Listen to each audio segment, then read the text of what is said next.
Wales has one of the best renewable energy resources in Europe. A huge tidal range, abundant rainfall, strong winds and sunshine.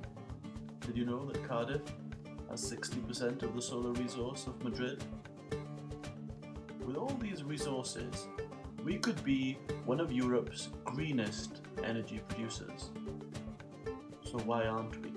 And what can we do to increase our green energy generation?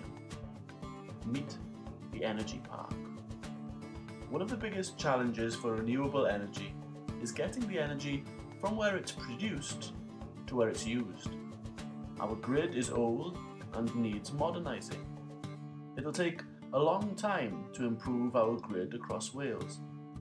We need the new grid, but we can also make smarter use of the connections we already have. Many of our existing wind energy installations have spare grid capacity. That's because they're not using all of their grid capacity all of the time. So if we put new technologies next to the existing ones, we won't need to build a whole new grid infrastructure. Solar energy is a great example because solar works best in the summer when wind energy output tends to be lower. And in the winter, when solar energy is very low, wind is usually generating at its highest levels. But we think we can be doing more with our forestry resources in the same place. So that when the wind isn't blowing and the sun isn't shining, we could be generating electricity by perhaps gasifying low-grade wood from normal forestry operations. Depending on the sites, we might also be able to install hydropower nearby. That way, we can be using the grid to its maximum, reducing the amount we have to pay on our bills for new infrastructure.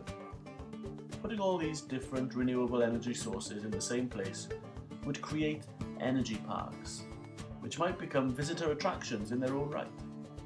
There's no reason that energy parks and existing or new tourist attractions can't coexist happily in the same areas.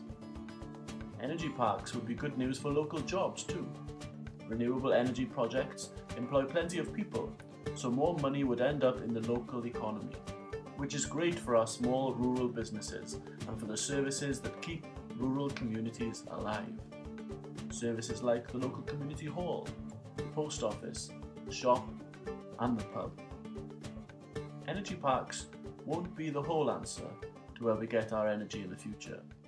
But if they support our rural businesses and communities, if they provide good quality jobs and help support our tourism infrastructure, and if they generate clean, green energy into the future, they could be a big part